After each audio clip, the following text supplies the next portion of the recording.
Mani sauc Jānis Supe un esmu Biznesa vadības koledžas studiju programmas kultūras pasākumu organizēšana direktors. Un man šodien ir ļoti liels prieks būt pie Kaspara, pie mūsu studenta, Kaspara organizētajā pasākumā.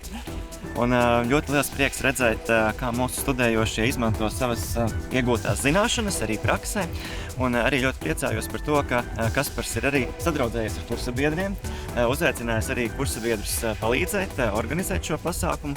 Man liekas, tā ir viena arī no vērtīgākajām lietām studiju procesā, kad iespēja iegūt šos kontaktus, sadraudzēties un veidot profesionālo sadarbību arī tālākajos pasākumos.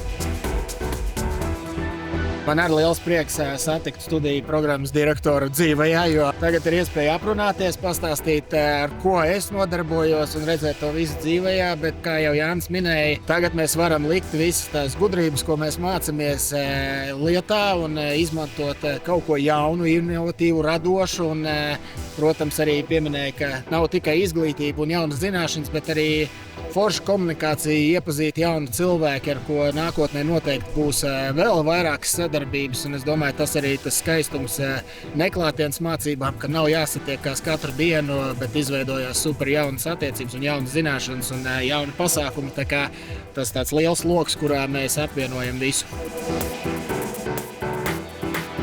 Pagājušajā gadā iestājos Biznesa vadības koledžā tālmācības programmā tieši par kultūras un sporta pasākumu organizēšanu.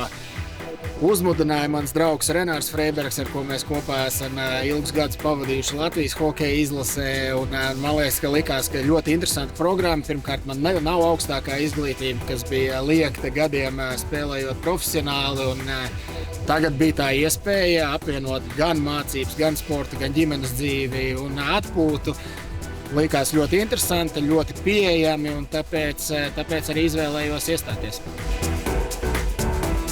Protams, studijas Biznesa vadības koledžā ir diezgan plašas, daudz interesantas lekcijas, ko es varu likt uzreiz lietā mācoties. Arī šeit labdarības golfa turnīrā tieši ir konkrētas lietas, par ko mēs mācāmies, un tāpēc es to varu testēt šeit dzīvajā. Un man liekas, ka nākotnē, ja es to turpināšu darīt, tad tas būs tā kā 2 vienā un ļoti noderīgi. Liels pluss mācībām, mēs iepazīstamies ar daudz foršiem jauniem cilvēkiem. Man kursbiedrene Līga, ar kuru mums ir sanācis diezgan daudz visādos grupas darbiņos pastrādā kopā. Un arī šodien Līga ir viens no brīvprātīgajiem golfa turnīrā. Paskatīsies to manu dzīves pusi, kas ir golfs, kas ir labdarības pasākumi. Ceru, ka viņi arī kaut ko jaunu uzzinās, bet es daudz ko esmu iemācījies no Līgas, tagad mēs drusku apmainamies pieredzē un cerams, ka pabaudīšu šo dienu. Es esmu Līga, ar Kasparu iepazinos studējot Biznesa vadības koledžā tālmācībā kultūras un sporta pasākumu organizēšana. Un jau grupu darbos bija skaidrs, ka doma lidojums un idejas ir vienā ritmā sitās. Un tad no mazajiem kvadrātiņiem ekrānā esam nonākuši līdz pasākumam, kurā kopīgi darbojamies. Iespēja piedalīties kopīgos pasākumos un projektos noteikti dod pieredzi un iespēju apskatīties, kā iegūtais mācībās strādā praksē, teiksim, pasākumu tehniskā producēšana, scenāriju veidošana, kā to visu praksē pielieto cilvēki, kas to dara ikdienā.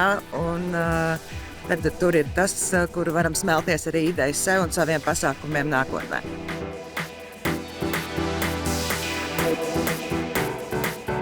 Kā jums šobrīd veicas studijās paralēli pasākumu organizēšanai?